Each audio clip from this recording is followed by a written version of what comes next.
नमस्कार, आप सभी देख रहे हैं खरी खरी और आप सभी का स्वागत है। मैं हूं आंचल।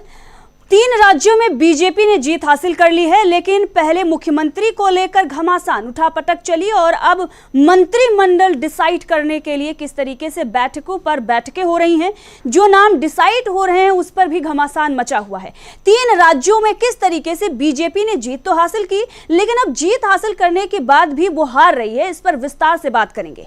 छत्तीसगढ़, मध्य प्रदेश और राजस्थान, किस तरीके से वहां पर बड़े बड़े सवाल खड़े हो रहे हैं कि बीजेपी हाईकमान ने पुराने चेहरों को हटाकर नए चेहरों को जगह तो दे दी है, लेकिन अब वो किस तरीके से बीजेपी हाईकमान बीजेपी की मुश्किल जो है वो बढ़ा रहे हैं। सिर्फ नए चेहरे ही नहीं, मंत्रिमंडल में जो मंत्री आ रहे हैं उनके वो जब नाम फाइनल हो रहे हैं बीजेपी हाईकमान के द्वारा, उससे भी घमासान जो है वो राज्यों में हो रहा है और किस तरीके से विधायक और पूर्व जो मंत्री हैं वो बीजेपी हाईकमान से नाराज नजर आ रहे हैं।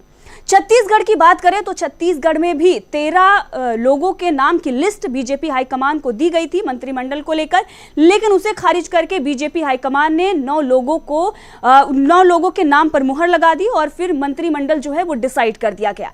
अब जो पूर्व मंत्री हैं, जो विधायक हैं, वो किस तरीके से छत्तीसगढ़ में नाराज हैं।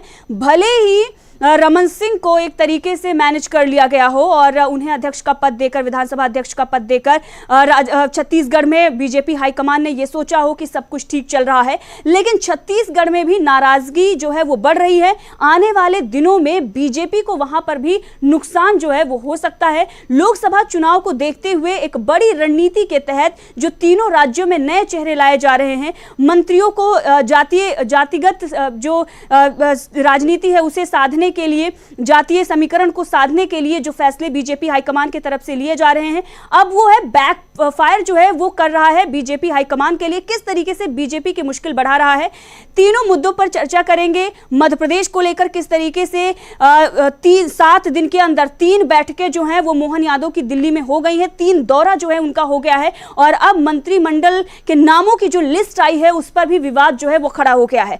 राजस्थान में भी ऐसे ही खबर है कि कुछ ऐसे नामों की चर्चा शुरू हो गई है जिसे देखकर वसुंधरा राजे भी चौंक गई हैं। वसुंधरा राजे का अगला कदम क्या होगा और शिवराज सिंह चौहान अगला कदम क्या उठाएंगे, क्योंकि उनके समर्थकों का नाम जो है वो कहीं ना कहीं पीछे जा रहा है और इसीलिए सवाल मध्य प्रदेश में भी खड़ा हो रहा है। और छत्तीसगढ़ में अब जो नाराज विधायक हैं वो क्या कदम उठाएंगे, इस पर विस्तार से चर्चा करेंगे। इस पर विस्तार से चर्चा करने के लिए हमारे साथ इस वक्त जुड़ चुके हैं हमारे ऑनलाइन एडिटर अमलेंदु उपाध्याय जी। आपका बहुत बहुत स्वागत है। अमलेंदु उपाध्याय जी, देख रहे हैं किस तरीके से तीनों राज्यों में बीजेपी ने जीत तो हासिल कर ली है, लेकिन लगातार जो मंत्रिमंडल की चर्चा चल रही है, जिस तरीके से राजस्थान में भी सवाल खड़ा हो रहा है, अशोक गहलोत भी सवाल खड़ा कर रहे हैं, पहले मुख्यमंत्री डिसाइड नहीं हो पा रहा था, किस तरीके से हफ्ते भर का टाइम बीत गया और उसके बाद लगातार बैठकों पर बैठकें चल रही थी। कहीं ना कहीं जो बड़े बड़े नेता थे उन्हें पीछे लगाने के लिए, उन्हें मैनेज करने के लिए कोशिश की जा रही थी। आखिरकार जो कुछ भी वहां पर किया गया और उसका परिणाम भी हम देख रहे हैं मध्य प्रदेश में किस तरीके से दिखाई दे रहा है। भले ही राजस्थान में वसुंधरा राजे एक तरीके से खामोश नजर आ रही हूं, लेकिन उनके समर्थक जो हैं वो लगातार इस बात पर डटे हुए हैं कि आने वाले दिनों में मजा जो है वो बीजेपी हाईकमान को चखाएंगे। किस प्रकार से तीनों राज्यों की राजनीति को आप देख रहे हैं? देखिए आचार्य जी, मुझे लगता है कि तीनों राज्यों में असल में भारतीय जनता पार्टी को शायद ये आशा नहीं रही होगी, उसकी सरकारें बनने जा रही हैं और इत्तेफाक से सरकारें बन गई। अब वो कैसे बन गई, क्यों बन गई, वो एक अलग बहस का मसला हो सकता है, लेकिन जिस तरीके से भारतीय जनता पार्टी ने अपने मुख्यमंत्रियों का चयन किया है उससे ये साफ जाहिर पड़ता है कि भारतीय जनता पार्टी को ये आशा नहीं थी कि उसकी सरकारें बन जाएंगी। अब मुख्यमंत्रियों का तो चयन हो गया, लेकिन जिस तरीके से सब जगह साथ साथ में 2 मुख्यमंत्री जो है लगाए गए हैं, तो ये भी जो था काफ़ी प्रश्न खड़ा करने वाला था कि भाई उप मुख्यमंत्री किस तरीके से बनाए जा रहे हैं और संविधान में क्या इसकी कोई व्यवस्था है कि मुख्यमंत्री के साथ जो है वो उप मुख्यमंत्री शपथ ले। यहाँ साफ तौर पे ये जाहिर होता है कि जो भी मुख्यमंत्री बनाए गए हैं उन मुख्यमंत्रियों को अपने मंत्री चुनने का कोई अधिकार नहीं है, क्योंकि अगर मंत्री चुनने का अधिकार उन मुख्यमंत्रियों को होता तो फिर उप मुख्यमंत्री साथ में शपथ मुख्यमंत्री के नहीं लेते और साथ में घोषणा नहीं होती। चूँकि उप मुख्यमंत्री जो है वो कैबिनेट का सदस्य होता है और कैबिनेट चुनने का अधिकार मुख्यमंत्री का विशेषाधिकार है, वो चयन करता है। इसका मतलब कि जो मुख्यमंत्री बनाए गए हैं वो सब कठपुतली मुख्यमंत्री एक तरीके से भारतीय जनता पार्टी के केंद्रीय नेतृत्व के समझे जा सकते हैं और इसीलिए भारतीय जनता पार्टी के नेतृत्व के सामने कई तरह की समस्याएं आ रही हैं। छत्तीसगढ़ में येन केन प्रकार ने मंत्रिमंडल बन गया है, मंत्रियों ने शपथ ले ली है, काम शुरू हो गया है, लेकिन वहाँ भी सुगबुगाहट जो है वो अंदरूनी तौर पे शुरू हो गई है कि किस तरीके से किन वरिष्ठ लोगों का वहाँ जो है वो एक तरीके से कहा जाए कि उनको इग्नोर किया गया है, और जो चेहरे लाए गए हैं सामने उनकी क्या हैसियत है या वो उनका पार्टी के लिए क्या योगदान है, इसको लेकर के चर्चाएं हो रही हैं।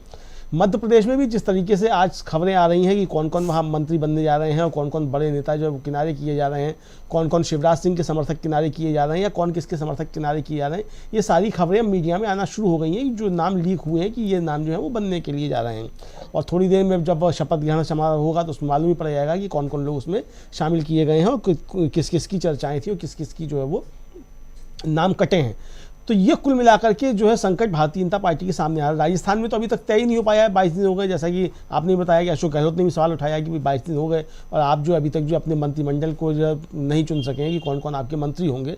22 दिन जो है वो सरकार बने आपकी हो चुके हैं। तो ये साफ तौर से जाहिर करता है कि जो बहुत अनुशासित पार्टी कही जाती है भारतीय जनता पार्टी और विश्व की सबसे बड़ी पार्टी कही जाती है, वो 3 राज्यों में सरकार बनने के बाद भी अपना मंत्रिमंडल जो है वो नहीं चुन सकती है। इसका मतलब कि वहाँ कहीं ना कोई बहुत अंदरूनी संकट जो भारतीय जनता पार्टी के अंदर है नेतृत्व के स्तर पे।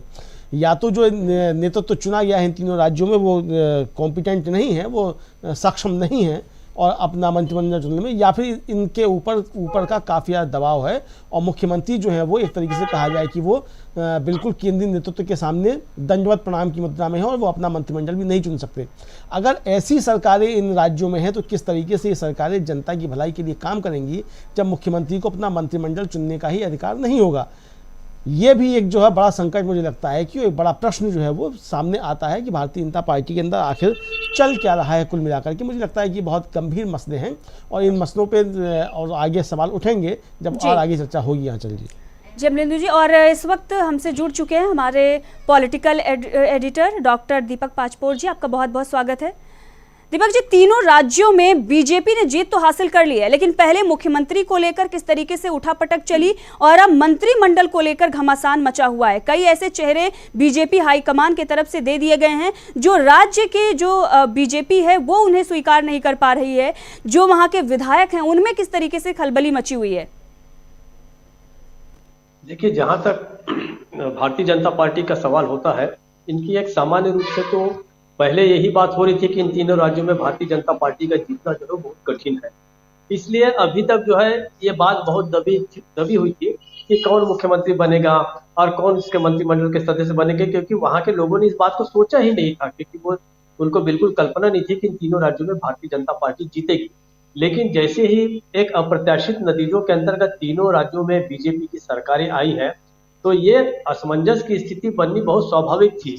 दूसरी बात, जहां तक हम ये कहें कि अगर केंद्रीय नेतृत्व के पास ये यहाँ के जो मुख्यमंत्री बन के जाते हैं तो ये एक स्वाभाविक प्रक्रिया है, लेकिन अक्सर होता है कि मुख्यमंत्री को और स्थानीय नेतृत्व को काफी बड़ी स्वतंत्रता दी जाती है कि वो किस प्रकार से इनका मंत्रियों का चुनाव करें। तीसरी बात कि जातीय समीकरण, वर्गों का समीकरण, ये सारी चीजें भी जो है वो अक्सर देखी जाती है, उस हिसाब से ही जो है वो मंत्रिमंडल भी बनता है। जैसे मैं अगर छत्तीसगढ़ की बात करूं, यहाँ से शुरुआत करूं, तो यहाँ के दोनों उप मुख्यमंत्रियों को बनाने का क्या कारण है ये कोई बहुत ज्यादा स्पष्ट नहीं है। एक का ये है कि उनके नेतृत्व में नो डाउट ये पहली बार जो है जो अरुण साव जो उप मुख्यमंत्री बने हैं वो भी पहली बार के विधायक हैं। इसके पहले सांसद रहे, सांसद के रूप में भी उन्होंने कोई बहुत खराब काम नहीं किया, अपनी पार्टी के हिसाब से ठीक ठाक काम कर रहे थे, उन्होंने बड़ी जीत भी दिलाई। लेकिन जो भाजपा की जो एक नीति रखती है कि किसी को भी एक ऐसा बड़ा पद नहीं दिया जाता, फिर भी उन्हें दिया गया। आप जानती है कि यहाँ पे विष्णुदेव साय को मुख्यमंत्री जब बनाया गया तो उस रेस में और भी कई लोग थे। मुझे ऐसा लगता है कि दोनों यहाँ पर जो उप मुख्यमंत्री बनाए गए हैं वो बड़ा ही अप्रत्याशित है। अरुण साव जो अध्यक्ष है यहाँ भारतीय जनता पार्टी के, उन्हें बना दिया गया उप मुख्यमंत्री सीधे। उनके तहत जो है, अब देखिए बृजमोहन अग्रवाल वो 7 बार के विधायक है, लगातार 7 बार इसके पहले बन चुके थे, 8वें बार फिर वो बने हैं। वो समझिए कि वो मंत्री रहेंगे। इसी तरीके से और बहुत सारे सीनियर जो विधायक यहाँ के रहे हैं उनको भी एक प्रकार से मौका नहीं मिला है। सामान्य रूप से हर कोई का इंतजार था कि लगभग 13 लोगों को मंत्री बनाया जाएगा, लेकिन फिलहाल जो है वो 9 है। हो सकता है कि कुछ समय के बाद इनकी संख्या बढ़ाई जाए। समीकरण को देखा गया है, इसमें कोई शक नहीं। अब दूसरे जो उप मुख्यमंत्री आप देखिए विजय शर्मा, तो विजय शर्मा को केवल इसलिए उप मुख्यमंत्री बना दिया गया है कि वो भी पहली बार के विधायक हैं कि उन्होंने मोहम्मद अकबर जैसे मंत्री को हराया। तो ये कोई क्राइटेरिया नहीं होना चाहिए। मेरा ऐसा ख्याल है कि क्राइटेरिया वो हो जिसके पास मंत्रिमंडल में काम करने का पहले लंबा अनुभव हो, उसके बाद कभी उन्हें जगह दी जानी चाहिए थी। हम जानते हैं कि भारतीय जनता पार्टी में जो है नेतृत्व बड़ा क्रमशः होता है, धीरे धीरे कार्यकर्ता से ऊपर तक लोग आते हैं।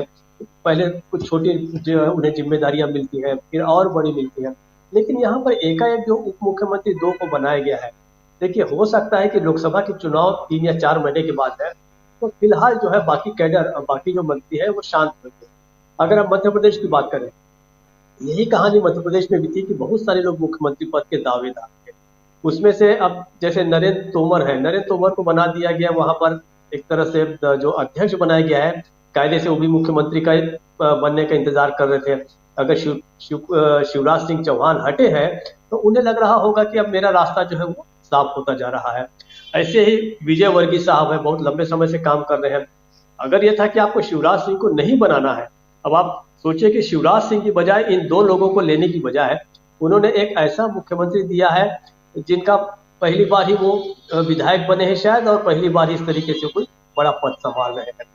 राजस्थान में अभी तक मंत्रिमंडल का न बनना, ये भी एक, क्या मेरी आवाज आपको ठीक से नहीं आ रही है आंचल जी? आ रही है, आवाज आपकी आ रही है। मध्य प्रदेश की आप बात कर रहे हैं, मध्य प्रदेश से एक बड़ी खबर इस वक्त आ रही है। मैं छत्तीसगढ़ और मध्य प्रदेश में बाद में आपका कमेंट इस पर लूंगी, लेकिन इस वक्त एक तरफ मंत्रिमंडल जो है वो उसका विस्तार हो रहा है और नेता जो हैं वो पहुंच रहे हैं। 28 कुर्सियां जो हैं वो लगा दी गई हैं। इस वक्त की ये सबसे बड़ी खबर है। लेकिन इसी बीच शिवराज सिंह चौहान का एक बड़ा ट्वीट सामने आया है। उन्होंने ट्वीट जो है अटल बिहारी वाजपेयी को लेकर किया है, लेकिन जो उनके तरफ से शब्द कहे गए हैं वो साफ तौर पर दिखा रहे हैं कि एक और बड़ा संकेत जो है बीजेपी हाईकमान को शिवराज सिंह चौहान ने दे दिया है। उनका ट्वीट आया है कि मेरे प्रभु, मुझे इतनी ऊंचाई कभी मत देना कि गैरों को गले ना लगा सकूं, इतनी रुखाई कभी मत देना। ये बड़ा ट्वीट जो है शिवराज सिंह चौहान की तरफ से किया गया है। इसके साथ ही नीचे उन्होंने अटल बिहारी वाजपेयी को श्रद्धांजलि भी दी है और किस तरीके से जो उनकी तरफ से बातें की गई हैं वो साफ तौर पर दिखा रही हैं कि किस तरीके से शिवराज सिंह चौहान को मध्य प्रदेश में पीछे किया गया, किस तरीके से ठिकाने लगाया गया और अब उनके समर्थकों को भी मंत्रिमंडल में जगह नहीं दी जा रही है। और उसी बीच ये बड़ा ट्वीट आया है कि मुझे कभी इतनी ऊंचाई मत देना कि गैरों को गले ना लगा सकूं। अमलेंदु जी, क्या कहने की कोशिश कर रहे हैं शिवराज सिंह चौहान? देखिए, मुझे लगता है कि शिवराज सिंह चौहान जो है वो रंग में भंग डालने का काम जो है उन्होंने शुरू कर दिया है और एक तरीके से कहा जाए कि अपशकुन जो है उन्होंने भारतीय जनता पार्टी के मंत्रिमंडल का मध्य प्रदेश में कर दिया है। शिवराज सिंह चौहान का ये ट्वीट भले ही अटल बिहारी वाजपेयी के जन्मदिन के बहाने हो, लेकिन शिवराज सिंह चौहान ने साफ साफ एक तरीके से कहा जाए कि प्रधानमंत्री नरेंद्र मोदी के ऊपर जो है वो एक तरीके से आक्रमण किया है उनकी रीति और नीति को लेकर के। क्योंकि उनका ये कहना कि साहब इतनी ऊंचाई मत देना कि मैं कभी गैरों को गले ना लगा सकूं, तो ये ऊंचाई पे इस समय कौन है भारतीय जनता पार्टी में? जाहिर सी बात है कि भारतीय जनता पार्टी में सबसे ज़्यादा ऊंचाई पे इस समय प्रधानमंत्री नरेंद्र मोदी हैं, जो कि भारतीय जनता पार्टी में एक अकेले सबके ऊपर भारी हैं। लेकिन शिवराज सिंह चौहान बार बार ये बताने की कोशिश कर रहे हैं कि मोदी जी आप अकेले सब पे भारी होंगे, लेकिन शिवराज सिंह चौहान के ऊपर आप भारी नहीं है। पिछले दिनों लगातार चुनाव के बाद से जिस तरीके से शिवराज सिंह चौहान की गतिविधियां सामने आई हैं, जिस तरीके से वो ट्वीट कर रहे हैं, जिस तरीके के भाषण दे रहे हैं, जिस तरह की बातें कर रहे हैं, वो सारे संकेत जो वो यही दे रहे हैं कि प्रधानमंत्री नरेंद्र मोदी के ऊपर शिवराज सिंह चौहान जो वो लगातार आक्रमण कर रहे हैं। एक तरीके से कहा जाए तो मुझे लगता है ये भारतीय जनता पार्टी की अंदरूनी राजनीति जिस तरीके से मध्य प्रदेश में परवान चढ़ रही है, ये आगे चलकर भारतीय जनता पार्टी को काफी नुकसान पहुंचाने वाली होगी। शिवराज सिंह चौहान का मंत्रिमंडल के शपथ ग्रहण से पहले 28 कुर्सियां लगने से पहले जो है इस तरीके का ट्वीट करना निश्चित तौर पे ये संकेत नए मंत्रिमंडल को भी है और भारतीय जनता पार्टी के केंद्रीय नेतृत्व को भी है। इसका मतलब शिवराज सिंह चौहान ये साफ जाहिर करना चाहते हैं कि शिवराज सिंह चौहान के मन में कहीं ना कहीं कोई गांठ है और वो गांठ जो है वो कहीं कोई बड़ा नासूर ना बन जाए। समस्या ये है आंचल जी, मुझे लगता है कि शिवराज सिंह चौहान को मैनेज करना भारतीय जनता पार्टी के लिए बहुत ज़्यादा जरूरी है, वरना रंग में भंग शिवराज सिंह चौहान हर मौके पर इस तरीके से डालते रहेंगे। जी बिल्कुल अमलेंदु जी, बिल्कुल सही आपने कहा है। दिल्ली में 7 दिन के अंदर 3 बैठक तो मोहन यादव की हो चुकी है, बड़े बड़े नेताओं के साथ, मोदी शाह के साथ, कई केंद्रीय मंत्रियों के साथ। वहीं पर शिवराज सिंह चौहान भी जेपी नड्डा से मुलाकात कर चुके हैं और ये बैठकें ये बता रही हैं कि मध्य प्रदेश बीजेपी में सब कुछ ठीक नहीं चल रहा है। लेकिन वहीं दूसरी तरफ दीपक जी आप देख रहे हैं किस तरीके से राजस्थान से भी बड़ी खबर सामने आ रही है कि एक और बड़ा झटका देने की तैयारी में है बीजेपी हाईकमान। वसुंधरा राजे को पहले तो मुख्यमंत्री के लिए वो डटी हुई थी और किस तरीके तरीके से उनके समर्थक लगातार उसकी मांग कर रहे थे, लेकिन उन्हें मुख्यमंत्री पद नहीं मिला। अब एक और बड़ा झटका उन्हें देने की कोशिश जो है बीजेपी हाईकमान की तरफ से की जा रही है। सूत्रों के हवाले से ये खबरें आ रही हैं कि 3 नाम जो हैं वो अब मंत्रिमंडल में डिसाइड हो चुके हैं और ये नाम है गजेंद्र सिंह शेखावत, अर्जुन मेघवाल और ओम बिरला। अब आप समझ सकते हैं दीपक जी, ये नाम जो हैं वो किस तरीके से वसुंधरा राजे के दिल पर जाकर लगेंगे, क्योंकि अगर देखें तो जिस तरीके से गजेंद्र सिंह शेखावत और वसुंधरा राजे की चीजें निकलकर सामने आई हैं, बताया जाता है कि धुर विरोधी है। अब ऐसे में जो खबरें आ रही हैं, अगर ये सच साबित होती हैं तो क्या कुछ असर पड़ेगा राजस्थान की राजनीति में, क्योंकि वसुंधरा राजे एक झटका तो किसी तरीके से बर्दाश्त कर रही हैं, उनके समर्थक हालांकि उस पर भी आवाज उठा रहे हैं, लेकिन अगर एक और बड़ा झटका बीजेपी हाईकमान की तरफ से मिलता है, किस तरीके से वो इस पर रिएक्ट करेंगी? देखिए, भारतीय जनता पार्टी ने तो इस चुनाव के इन 5 राज्यों के चुनाव के दौरान और खासकर इन 3 राज्यों में जिसकी हम बात कर रहे हैं, छत्तीसगढ़, राजस्थान और मध्य प्रदेश, यहाँ जो मुख्यमंत्री पद के सबसे बड़े दावेदार थे उन्हीं के नाम सबसे देरी से घोषित किए। कभी किसी का तीसरी सूची में, कभी किसी का चौथी सूची में। तो इस प्रकार से शुरुआती दौरान ही संकेत दे दिए गए थे कि आप लोग जो है, मतलब छत्तीसगढ़ में डॉक्टर रमन सिंह, यहाँ पर शिवराज सिंह मध्य प्रदेश में, और राजस्थान में वसुंधरा राजे सिंधिया, ये अब हमारी गुड बुक में नहीं रह गए हैं। उन्होंने पहले ही संकेत दे दिया था, इसलिए इन सब के नाम जो है काफी देर से तय हुए, आप याद कीजिए। उसके बाद अब जो इन्हें राजस्थान की अगर हम बात करें तो राजस्थान में जिस प्रकार से बाकी लोगों को लाया गया है, और अभी भी वसुंधरा राजे का कहीं पता नहीं है कि उन्हें लिया जाएगा, नहीं लिया जाएगा, या उन्हें कहाँ भेजा जाएगा, ये अभी तक बहुत स्पष्ट नहीं है। शिवराज सिंह से भी अभी तक कोई ऐसी बात नहीं की गई है कि उनके मंत्रिमंडल बनाने में कोई उनका योगदान है या नहीं है, या वो खुद रहेंगे या नहीं रहेंगे, ऐसी कोई भी बात जो है अभी तक सामने नहीं आई है। इसका मतलब है कि दोनों ही राज्यों में इन जो दोनों कद्दावर नेता हैं, दोनों के साथ बहुत ज्यादा कोई अच्छा व्यवहार जो है वो भारतीय जनता पार्टी का शीर्ष नेतृत्व नहीं कर रहा है। छत्तीसगढ़ बहुत छोटा राज्य है, बहुत ज्यादा यहाँ पर ऐसी समस्या कभी भी नहीं रही है, और यहाँ पर जो है डॉक्टर रमन सिंह को एक ठीक ठाक पोजीशन इसलिए दे दी गई कि डॉक्टर रमन सिंह कभी भी समस्या पैदा नहीं कर सकते अपने शीर्ष नेतृत्व के लिए। वो अपने जी, आप कुछ बोल रही हैं पांचों जी? समस्या पैदा हो रही है। 3 नाम वहां से डिसाइड करके भेजे गए थे बीजेपी हाईकमान को, लेकिन 9 दूसरे नाम जो है उस पर मुहर लग गई है। अब जिनको वहां पर नामों को हटाया गया है, जिन नामों को, और जो पूर्व मंत्री हैं, जो विधायक हैं, वो क्या कुछ कदम आगे उठाएंगे, क्योंकि असंतोष तो उनमें भी दिखाई पड़ रहा है। जी देखिए, जैसा मैंने कहा कि इस समय ऐसी बात है कि अभी 2024 के चुनाव का हर कोई जो है इंतजार कर रहा है, और एक तरह से वहां पर फिलहाल जो है इस मंत्रिमंडल का जो भी 9 नाम है वो फ्रीज हो चुके हैं। तत्काल में भी कोई यहाँ पर बहुत बड़ी हलचल नहीं होगी। आपको अगर ऐसी कोई हलचल की आशंका हो सकती है तो इन्हीं 2 राज्यों में होगी, क्योंकि शिवराज सिंह जिस प्रकार से हम इसके बारे में पहले भी 2-3 सत्रों में चर्चा कर चुके हैं कि किस प्रकार से बहुत ज्यादा सक्रिय हैं, और इस तरीके से कभी वो कबीर को याद करते हैं, कभी वो कोई इस तरीके का दोहे भेज रहे हैं। देखिए, ये जो दोहा है जो इन्होंने लिखा है कि मुझे कभी इतनी ऊंचाई मत देना कि मैं अपनों को गले न लगा सकूं, जैसा अमलेंदु जी का अंदाज है कि ये मोदी जी के लिए कहा गया, लेकिन मुझे ऐसा लगता है कि ये मोहन यादव को भी वो आगाह कर रहे हैं कि आपको कल मुझे गले लगाने की जरूरत पड़ सकती है, तो अभी आप मुख्यमंत्री बन के इतनी ऊंचाइयों पे अपने आप को मत समझना, मैं आपको कभी भी या तो गिरा सकता हूं या मेरी जरूरत पड़ सकती है। और वैसे मुझे लगता भी है कि इन दोनों ही राज्यों में, मध्य प्रदेश और राजस्थान, इन 2 लोगों को साथ लिए बिना, शिवराज सिंह और वसुंधरा राजे को साथ लिए बिना आगे कोई भी मुख्यमंत्री जो है वो अच्छा काम नहीं कर सकेगा। ये तय मानिए, क्योंकि इन दोनों ने इतना लंबा वक्त वहां गुजारा है, मुख्यमंत्री के रूप में गुजारा है, इनका अनुभव है, इनका प्रभाव भी है। छत्तीसगढ़ अक्सर ये नहीं होता, क्योंकि छत्तीसगढ़ वाकई बहुत छोटा राज्य है, यहाँ पे बहुत कम संख्या है, लेकिन जहां तक ये कि यहाँ पे 54 जो है वो भारतीय जनता पार्टी की विधायक है, बाकी 2 जगह देखिए तो बहुत ही विशाल संख्या है। तो उतने बड़े विधायकों की संख्या को किसी भी मुख्यमंत्री द्वारा एक तरह से एडजस्ट करना, सबको खुश करना, वो अच्छा खासा कठिन होता है। तो मुझे लगता है कि शिवराज सिंह और वसुंधरा राजे सिंधिया, इन दोनों को अगर नहीं साथ लिया जा रहा है तो ये समस्या जो है निश्चित रूप से दोनों को आएगी। और देखना भी ये होगा, ये तीनों राज्य ऐसे राज्य हैं कि जहां 2018 में भारतीय जनता पार्टी हारी थी, लेकिन लोकसभा के चुनाव में जो है इन तीनों ही राज्यों से बम्पर सीटें जो है वो बीजेपी को मिली थी। तो अगर इस समय वैसा संतोष लोगों में नहीं रहा तो वो performance Bharatiya Janata party repeat कर पाएगी या नहीं कर पाएगी।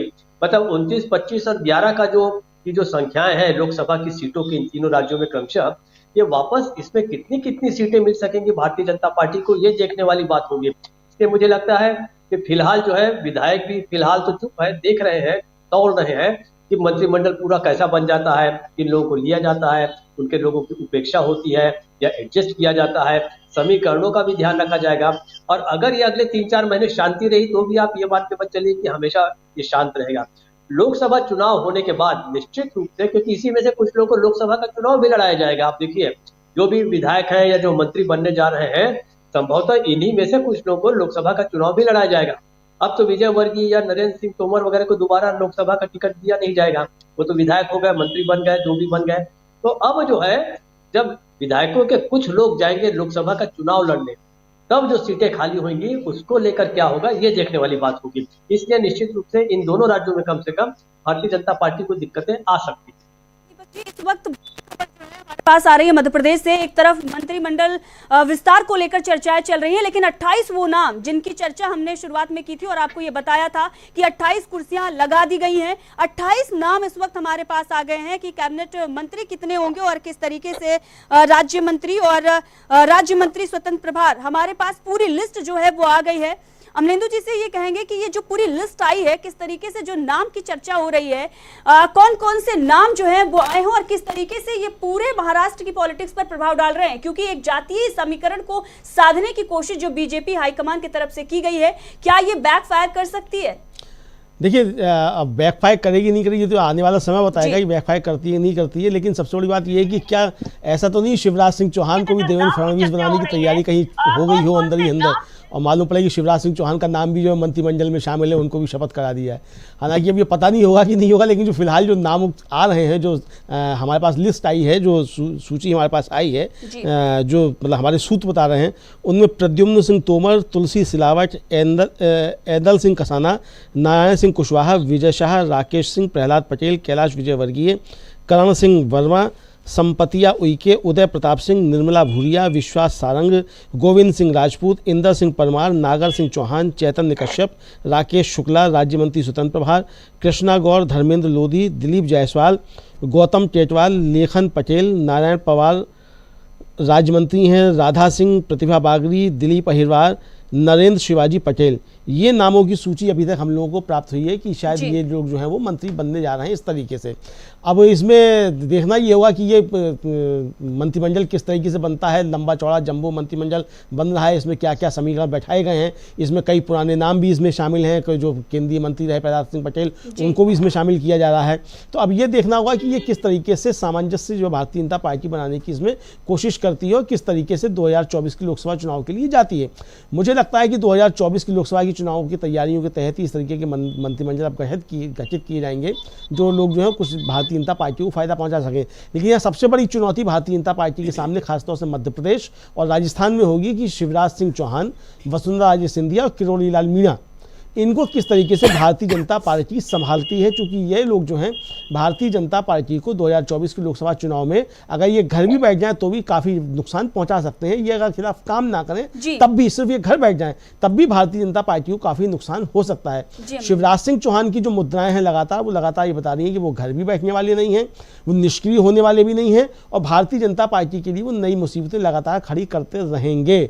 आज सुबह का उनका ट्वीट भी जो है वो भी ये लगातार संकेत दे रहा है कि वो सीधे सीधे चुनौती केंद्रीय नेतृत्व को एक तरीके से दे रहे हैं और ये संकेत दे रहे हैं कि भारतीय जनता पार्टी के लिए वो एक संकट हमेशा पैदा करते रहेंगे। वो जिन ऊंचाइयों की बात कर रहे हैं वो ऊंचाइयां भारतीय जनता पार्टी को हासिल है कि नहीं है वो अलग का मसला है कि कितनी ऊंचाई पे भारतीय जनता पार्टी है, लेकिन ऊंचाइयों से गिरने का खतरा होता है। ये शिवराज सिंह चौहान जो है वो लगातार संकेत दे रहे हैं, वो चाहे डॉक्टर मोहन यादव के लिए संकेत हो, चाहे प्रधानमंत्री नरेंद्र मोदी के लिए हो, कि ऊंचाई से गिरने का खतरा बहुत ज़्यादा बढ़ जाता है। शिवराज सिंह चौहान बार बार जो है वो इस तरफ इशारा कर रहे हैं और हो सकता है ये भी संकेत वो दे रहे हो कि जिस ऊंचाई से मुझको नीचे गिराया गया है तो ये भविष्य जो है औरों का भी हो सकता है। ये हो सकता है कि वो अंदर के लोग जो हैं पार्टी के अंदर उनको भी इस तरीके से कोई संकेत जो शिवराज सिंह चौहान देना चाहते हो कि भारतीय जनता पार्टी में ऊंचाइयों का ज़्यादा भरोसा मत करना, यहाँ पता नहीं कब किसको नीचे गिरा दिया जाए। तो मुझे लगता है कि शिवराज सिंह चौहान एक तीर से कई निशाने साध रहे हैं। डॉक्टर मोहन यादव को भी संकेत दे रहे हैं, प्रधानमंत्री नरेंद्र मोदी को भी संकेत दे रहे हैं, और अपने सहयोगी जो भारतीय जनता पार्टी के हैं उनको भी जो है एक तरीके से वो संदेश दे रहे हैं। कुल मिलाकर के उनके संदेश भारतीय जनता पार्टी के लिए कड़ी चुनौतियां पेश करने वाले हैं। आंचल जी। अमलेंदु जी। दीपक जी, अब देखिए किस तरीके से बड़े बड़े नाम जो हैं वो इस लिस्ट में है। कैलाश विजयवर्गीय का नाम है, प्रहलाद पटेल का नाम है। क्या कुछ इन्हें मंत्रालय सौंपा जा सकता है? देखिए, अब ये तो थोड़ा सा इसलिए बहुत ज्यादा इसमें स्पेकुलेशन हमको इसलिए नहीं करना चाहिए, बहुत ज्यादा कोई अनुमान इसलिए नहीं लगाना चाहिए कि भारतीय जनता पार्टी में सब कुछ अनुमानों के विपरीत होता है या एकदम ही अप्रत्याशित होता है। लेकिन ये बात जरूर है, मैं विभागों से भी ज्यादा मैं ये सोचता हूँ कि आखिर इतने कद्दावर नेता जो है वो एक न्यू कमर के सामने किस प्रकार से काम करेंगे, किस तरीके से ये करेंगे। अगर ऐसा होता है कि इन सारे जो बड़े नाम जो है जिनका आप नाम ले रही हैं, और हो सकता है आने वाले समय में कुछ और भी लोगों का नाम शामिल हो सके, या यही स्थिति राजस्थान में भी है। जिन तीन नाम जो आपने तीन नाम दिए वो तीनों के तीनों मुख्यमंत्री बनने के न केवल काबिल थे बल्कि दावेदार भी थे, और उनके मतदाताओं की भी ये अपेक्षा थी कि इनमें से जो है वो अपने अपने जो नेता है उनको वो मुख्यमंत्री बनते हुए देखना चाहते थे। आपको याद होगा कि किरोड़ीमल मीणा के तो समर्थन में लोगों ने बहुत बड़े बड़े जुलूस निकाले थे, और बाकायदे वहां कहा गया था कि भाई इन्हें जो है आप मुख्यमंत्री आपको ही बनना है।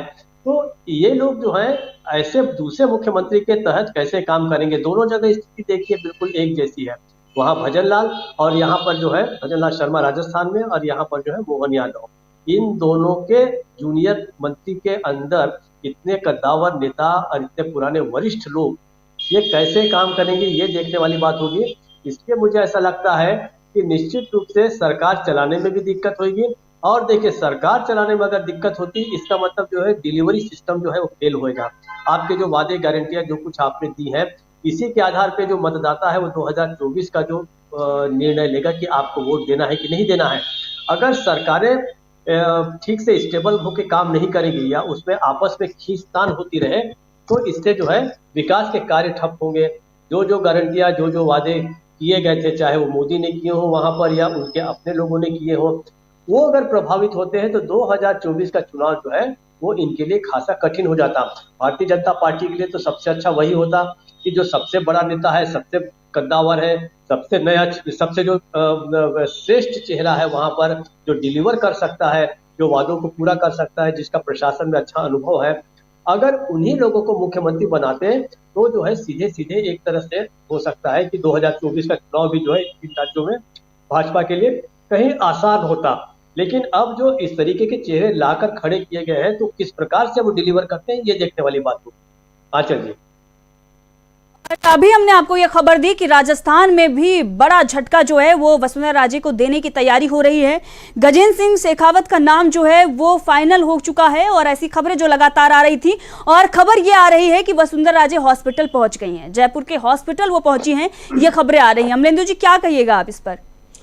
देखिए, अब क्यों पहुंची है वसुंधरा राजे सिंधिया जयपुर में हॉस्पिटल, अब ये तो अभी पूरी सूचना नहीं है कि क्यों पहुंची है। जब तक कि कारण मालूम नहीं पड़े तो कोई टिप्पणी इस पर करना मुझे लगता है ज़्यादा ठीक नहीं रहेगा। लेकिन फिलहाल जो दीपक जी ने एक प्रश्न उठाया, मैं उसी चीज़ को आगे बढ़ाना चाहता हूँ आंचल जी, कि ये भारतीय जनता पार्टी ने जो 3 प्रशिक्षु मुख्यमंत्री तैनात किए हैं, ये किस तरीके का गवर्नेंस देंगे। जो हम लोग कह रहे हैं ना कि भारतीय जनता पार्टी 3 राज्यों में जीत करके भी हार रही है, मुझे लगता है ये भारतीय जनता पार्टी की हार यही है कि वो अपने बड़े नेताओं को जो प्रशिक्षण प्राप्त थे, जिनको बाकायदा लंबा संसदीय अनुभव रहा है, जिनका एक अच्छा सार्वजनिक जीवन रहा है, उनको किनारे करके वो जिस तरीके से प्रशिक्षु उम्मीदवारों को लेकर के आई है, उसने उनको मुख्यमंत्री बनाया है, ये किस तरीके का गवर्नेंस दे पाएंगे। सवाल यह है कि 3 महीने बाद ही जो लोकसभा चुनाव होना है, और इन 3 महीनों में ये भारतीय जनता पार्टी की तीनों राज्य सरकारें किस तरीके का गवर्नेंस दे पाएंगी, जनता के बीच क्या संदेश जाएगा। जिस तरीके से राजस्थान से विधायकों के बिगड़े बोल सामने आ रहे हैं, लगातार वीडियोस वायरल हो रहे हैं, ये तो साफ जाहिर करने कि राजस्थान में जो है वो एक तरीके से कहा जाए गुंडाराज अभी से आना शुरू हो गया है। विधायक लोगों की जिस तरीके के वीडियो वायरल हो रहे हैं, लगातार कांग्रेस पे सवाल उठा रही है, जिस तरीके के वीडियो वायरल हो रहे हैं, कोई जो है कह रहा है कि एनकाउंटर होंगे, कोई कह रहा है कि साहब वो किसी एसडीएम को हड़का रहा है विधायक। तो जिस तरीके की चीज़ें सब सामने आ रही हैं, ये साफ तौर पे जाहिर कर रहा है कि भारतीय जनता पार्टी ने असल में जो अच्छा प्रशासन है, जिसकी वो बाबा बातें करते थे, जिसका वायदा करके वो आए थे, सुशासन जो है, उस सुशासन को ताक पे उठा करके भारतीय जनता पार्टी ने रख दिया है। और इन तीनों राज्यों में सॉरी किस तरीके से प्रशासन जो है वो पंगु होने जा रहा है, इसकी बानगी अभी से मिलना शुरू हो गई हैं। तो ये जिस तरह की चीज़ें हो रही, मुझे लगता है कि ये आकर के भारतीय जनता पार्टी के लिए एक डबल एंटी इनकम्बेंसी का काम 2024 के लोकसभा चुनाव में करेगा। जी, मुझे लगता है कि भारतीय जनता पार्टी ने ये जो भी निर्णय लिए, ये गलत निर्णय लिए हैं। प्रशिक्षु उम्मीदवारों को उठा करके आपने मुख्यमंत्री बना दिया है। आपको गंभीर लोगों को मुख्यमंत्री बनाना चाहिए था। अभी खैर उनका अंदरूनी मसला है, किसको बनाते हैं किसको नहीं बनाते हैं, वो उनकी अपनी अंदरूनी राजनीति है। लेकिन अगर जनता के हिसाब से कहा जाए कि जिस जनता ने आपको जिस आशा के साथ वोट दिए थे, वो इस आशा के साथ वोट दिए थे कि आप एक अच्छा गवर्नेंस देंगे, जो दिख रहा है कि आप अच्छा गवर्नेंस देने की स्थिति में नहीं है। क्योंकि अगर 22 दिन से ज़्यादा हो जाएं, 20 दिन से ज़्यादा हो जाएं, आपके मंत्रिमंडल ही अगर तय नहीं हो पाएँ, आपके मुख्यमंत्रियों के नाम जो है वो एक एक हफ्ते तक अगर तय नहीं हो पाएँ, और मुख्यमंत्रियों के नाम तय हो तो उसके साथ में आप 2 पुछल्ले मुख्यमंत्री अगर लगा दें, तो ये साफ तौर पर जाहिर करता है कि आपके पास गवर्नेंस का कोई मॉडल नहीं है। आप जिस डबल इंजन सरकारों की बात करते थे, वो डबल इंजन की सरकारें जो हैं वो मध्य प्रदेश, राजस्थान और छत्तीसगढ़ में आकर के फेल हो रही हैं। आपका वो डबल इंजन जो है वो यहाँ आकर के फेल हो रहा है। ये जो है साफ तौर पे संकेत जा रहा है, और ये भारतीय जनता पार्टी के लिए 2024 के लिए किसी भी तरीके से अच्छा नहीं है। और इसीलिए हम कह रहे हैं कि तीनों राज्यों में भारतीय जनता पार्टी जीत भली गई हो, लेकिन तीनों राज्य जीतने के बाद भारतीय जनता पार्टी अपनी हार की भूमिका तैयार कर रही है, चूंकि वो अच्छा गवर्नेंस देने की स्थिति में नहीं होगी किसी भी तरीके से। ये सारे जो अब तक के लगभग 15-20 दिन के जो घटनाक्रम है तीनों राज्यों में भारतीय जनता पार्टी के अंदरूनी राजनीति के, ये इसी ओर इशारा कर रहे हैं। चलिए जी अमलेंदु जी, और इसी बीच अशोक गहलोत ने भी ट्वीट करके और साफ तौर पर सवाल जो है वो खड़ा कर दिया है। जैसा कि आप सभी देख रहे हैं, छत्तीसगढ़ में भले ही मंत्रिमंडल का विस्तार हो गया, वो नाम की मुहर जो है वो लग गई है नामों पर, और अगर देखा जाए तो मध्य प्रदेश में भी मुहर लग गई है और जल्द ही जो है विस्तार हो रहा है। लेकिन वहीं पर राजस्थान को लेकर लगातार चर्चाएं चल रही है, और अशोक गहलोत ने इस पर सवाल भी खड़ा कर दिया है। उन्होंने कहा है कि 22 दिन से ज्यादा हो गए हैं, लेकिन बीजेपी में मंत्रिमंडल का गठन नहीं हुआ है, और इससे जनता जो है वो कहीं ना कहीं आक्रोशित है, क्योंकि जो कामकाज है वो ठप हो गया है। जो योजनाएं परियोजनाएं थी उस पर भी कहीं ना कहीं ताला लग गए हैं। निजी अस्पतालों में जो भी चिरंजीवी योजना जिसकी लगातार चर्चा होती आई है, उसको भी किसी न किसी तरीके से बंद करने की कोशिश जो है वो बीजेपी कर रही है, ऐसी खबरें आ रही हैं। और इस पर भी सवाल जो है अशोक गहलोत ने उठाया, और ये कहा है कि उसके तहत इलाज नहीं किया जा रहा है। अब लोगों को कितनी दिक्कतें उठानी पड़ रही हैं, कितनी परेशानियां उन्हें फेस करनी पड़ रही हैं, जबकि आने वाले दिनों में लोकसभा चुनाव है, और बीजेपी जिस तरीके से तीनों राज्यों में कर रही है, जनता जो कुछ भी झेल रही है, इसका परिणाम लोकसभा में देखने को मिलेगा। दीपक जी, क्या कहिए आप इस पर? देखिए, मैं जो कह रहा था कि डिलीवरेंस की समस्या आएगी। जो भजन लाल है राजस्थान के मुख्यमंत्री, वो आज जयपुर के एक अस्पताल पहुंचे अचानक। उन्होंने अचानक वहां पर निरीक्षण किया, SMS हॉस्पिटल है वहां पर पहुंचे, शायद सवाई माधो सिंह के नाम पे है शायद वो अस्पताल, और वहां उन्होंने जाके कि तमाम वहां पर अव्यवस्थाएं फैली हुई है। तो अगर ये अव्यवस्थाएं इसलिए फैल रही हैं क्योंकि आपके पास एक अभी तक कोई व्यवस्थित मंत्रिमंडल ही नहीं है, और कामकाज देखिए शुरू ही नहीं हुआ है। देखिए जैसे छत्तीसगढ़ में कुछ दिन पहले मंत्रिमंडल तो 3-4 दिन पहले बना, लेकिन उसके पहले मुख्यमंत्री बन गए थे, कामकाज ठीक ठाक थोड़ा बहुत शुरू हो गया था। सरकार बनना ये बहुत आवश्यक होता है। आप अगर वक्त पे सरकार नहीं बनाते, वक्त पे वो काम नहीं करती, तो इसका मतलब है कि मतदाता ने जिस अपेक्षा के साथ आपको सरकार बनाने के लिए भेजा है, वो अपेक्षा आप पूरा नहीं कर पा रहे हैं। हमारे यहाँ जैसे देखिए कि 2014 से 2015 और 2015 से 2016 का जो बोनस का जो पेंडिंग था, वो जो है आज यहाँ पर छत्तीसगढ़ में मुख्यमंत्री ने उसका पेमेंट लगभग 3700 करोड़ का पेमेंट जो है वो किसानों को कर दिया धान का। अब ये कई दिनों से रुका हुआ था। ठीक है, भारतीय जनता पार्टी ने वादा किया था अपने चुनावी प्रचार के दौरान कि हम उस बोनस को रिलीज करेंगे जो डॉक्टर रमन सिंह के समय का पेंडिंग था। ये फर्क होता है, सरकार आएगी तभी काम होंगे। अगर सरकार या बनाने में वक्त लगा रहे हैं, इसका मतलब 2-3 चीजें। इसका मतलब है कि आपके पास बहुत स्पष्ट दिशा नहीं है कि कौन व्यक्ति इसको चला सकता है। मतलब आपको अपने लोगों की सक्षमता और योग्यता को जांचने में वक्त लग रहा है। पहली बात तो ये साबित होती है। दूसरी बात ये साबित होती है कि मतदाताओं की चिंता आपको बहुत ज्यादा नहीं है। आपने सरकार बना ली, लेकिन आपको ऐसी कोई उत्सुकता नहीं है कि सरकारें तत्काल काम करना शुरू कर दें। अगर 22 दिनों तक किसी राज्य में सरकार नहीं बनती, तो ये एक तरह से लोकतंत्र का भी मजाक है। वो क्यों देता है मतदाता वोट आपको? इस राजनीति के लिए नहीं देता कि आप जाति समीकरण बैठाएं या चुनाव का प्रचार करें, वो आपको एक सरकार बनाने के लिए वोट देता है, ये बात समझनी चाहिए। और यथाशीघ्र मैं शब्द को कहूंगा कि आपने अगर मुख्यमंत्री चुन लिया, अपने मंत्रियों का आप चुनाव कर लिया, आपको पता है कि आपके पास कितने विधायक चुनकर आए हैं, आपके सारे के सारे पुराने कार्यकर्ता हैं, क्या आप उनकी क्षमता और योग्यता के बारे में इतना भी नहीं जानते कि किसको क्या मंत्री बनाया जाए, उसको क्या पद दिया जाए? इसका मतलब है कि और इसको जो है हमेशा कोई भी व्यक्ति इसी रूप में लेगा कि यहाँ पर जो है खींचतान है, और विलंब होना अपने आप में बताता है कि आप निर्णय नहीं ले पा रहे हैं। इसका मतलब कहीं ना कहीं कोई समस्या है। वो समस्या चाहे आज सीधे सीधे जाहिर न हो रही हो, लेकिन वो तो सार्वजनिक होगी। और अगर खींचतान है तो इसका असर सबसे पहले प्रशासन पर पड़ेगा, गवर्नेंस पे पड़ेगा, उसके बाद जो है राजनीति पे पड़ेगा, और कुछ समय के बाद पूरे के पूरे प्रदेश पर पड़ेगा। और अंतिम परिणाम 2024 में आप जब चुनाव पे उतरेंगे लोकसभा के, उस समय भी आपको इस समय की समस्या आ सकती है। हाँ चल जी 10 दिन लग जाते हैं मुख्यमंत्री का फेस जो है वो रिवील करने में, उसकी घोषणा करने में, और अब अगर देखा जाए तो महीना भर जो है वो होने को आ रहा है। और किस तरीके से विभागों को लेकर लड़ाई चल रही है, किसको मंत्री बनाना है, क्या विभाग देना है, इस पर लगातार महामंथन चल रहा है। लेकिन उसके बावजूद जो नाराजगी है वो बढ़ती जा रही है, चाहे छत्तीसगढ़ हो या मध्य प्रदेश हो और या फिर राजस्थान हो। लगातार इस पर चर्चाएं चल रही है कि आखिर किससे आगे बढ़ाया जाए ताकि हमारा जो लोकसभा चुनाव है उसको भी साध लिया जाए और जो नाराजगी बढ़ रही है उसे भी कम किया जाए। लेकिन डिसीजन जो है वो लेते वक्त किस तरीके से बीजेपी हाईकमान के भरी सर्दी में पसीने छूट रहे हैं। अमलेंदु जी, लास्ट कमेंट आपसे लेना चाहूंगी इस पर कि किस तरीके से तीनों राज्यों में बीजेपी फेल नजर आ रही है। नहीं, निश्चित तौर पे बुरी तरीके से तीनों राज्यों में फेल नजर आ रही है। सबसे बड़ी बात यह है कि जिसका वायदा किया गया था कि मोदी की गारंटी है, वो मोदी जी की गारंटियाँ कहाँ हैं? वो गारंटियाँ भाई यही गारंटी तो थी कि आप अच्छा शासन देंगे, सुशासन देंगे, वो सुशासन कहाँ है? अगर आप जो है एक महीने तक आपका मंत्रिमंडल तैयार नहीं हो पाता है, लगभग 20-22 दिन तक आप मुख्यमंत्रियों का चुनाव नहीं कर पाते हैं, पर्चियों से मुख्यमंत्रियों के नाम निकलते हैं, विधायकों की उसमें कहीं कोई राय नहीं ली जाती है, तो इन सरकारों का गवर्नेंस क्या वो अच्छी तरीके से समझा जा सकता है। अभी से मतलब जो इनके गवर्नेंस को लेकर के संदेह उत्पन्न होना शुरू हो गए हैं, और विपक्ष लगातार इस पर सवाल भी उठा रहा है कि भाई आपके मंत्रिमंडल अभी तक नहीं बन पा रहा है, किस मंत्री जहाँ बन गया है तो वहाँ आपके विभागों के बंटवारे किस तरीके से हो रहे हैं, किस तरीके से सीनियरिटी जूनियरिटी का आपने कोई ध्यान नहीं रखा है। ठीक है, आपने अपने चलिए एक तरीके से कहा जाए कि आपने मुख्यमंत्री जो थे वो प्रशिक्षु बना दिए, उनको प्रशिक्षण देना है, आपको आगे की राजनीति तैयार करनी है, आगे के लिए नए नेता तैयार करने, उसके लिए आपने बना दिया।